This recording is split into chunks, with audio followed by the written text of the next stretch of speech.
Shalom, salam jumpa dalam renungan harian kita Jumat 17 Desember 2021. Bacaan-bacaan suci yang menjadi kekuatan kita hari ini.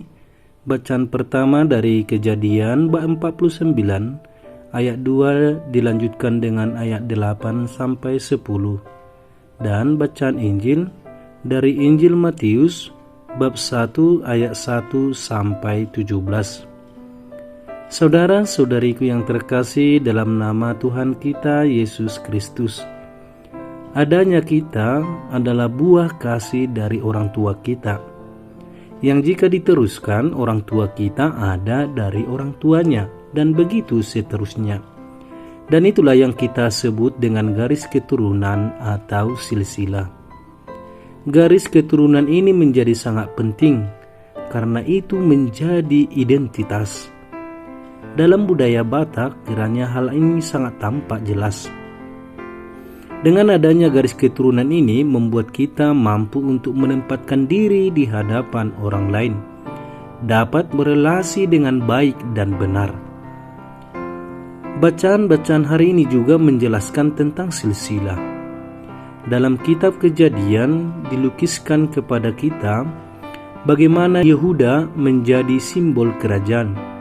Yakub memesankan bahwa tongkat kerajaan tidak akan beranjak dari Yehuda. Yehuda adalah salah satu dari 10 suku-suku Israel.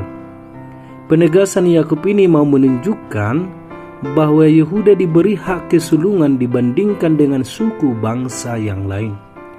Bahkan keturunannya akan mempunyai kedudukan yang tinggi dari keturunan saudara-saudaranya sampai dia datang yang berhak atasnya.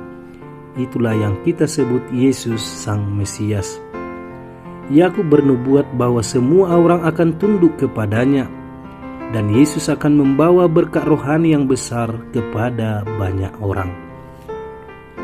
Dalam bacaan Injil hari ini dijelaskan tentang silsilah Yesus Kristus. Ada beberapa poin yang menjadi permenungan kita tentang silsilah Yesus Kristus ini. Pertama, dari silsilah Yesus mulai dari Abraham sampai Yesus, ada juga orang yang berdosa. Misalnya Yakub yang reputasinya terkenal sebagai penipu ulung, Daud yang terlibat skandal dengan Batsyeba yang merencanakan pembunuhan kepada suaminya, Tamar yang berhubungan dengan Yehuda. Dan inilah orang-orang yang berdosa. Namun dosa atau keberdosaan mereka tidak menghalangi rahmat Allah bagi setiap manusia mereka yang datang kepadanya. Bagi Allah, dosa tidak penghalang bahkan pembatas. Keselamatan manusia menjadi tujuan utama Allah. Poin kedua adalah bahwa Allah mau memakai siapapun yang mengasihaninya. Bagi Allah, setiap manusia itu berharga dan masuk dalam rencana Allah untuk menggenapi rencana dan karyanya. Dalam silsilah Yesus ada nama-nama yang tidak familiar dengan paham iman kita. Misalnya Azor, Eliud, Zadok, Matan. Walaupun mereka bukan orang-orang yang besar ataupun orang terkenal, Tuhan memakai dan mencatat nama mereka di daftar silsilah Kristus. Maka dengan ini mari sepakat berkata, sebuah kehormatan bagi kita bila kita bisa melayani dan mengerjakan pekerjaan Allah. Saudara-saudariku yang terkasih, sejenak kita melihat bagaimana silsilah yang ada dalam budaya kita.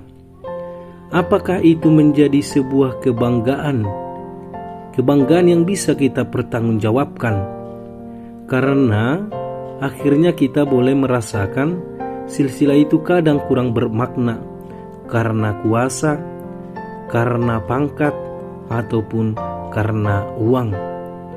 Seorang anak sudah bisa berbicara banyak untuk orang yang lebih dewasa karena dia memiliki sesuatu. Saya tidak mau menegasikan sebenarnya, tetapi ini menjadi panggilan bagi kita untuk melestarikan silsilah budaya kita masing-masing, agar kita mampu berrelasi dengan baik dan benar. Saudara-saudariku yang terkasih, semoga kita dengan silsilah hidup kita menjadi berkat bagi banyak orang, sebagaimana Yesus menjadi berkat bagi banyak orang. Shalom, Tuhan memberkati. Amin.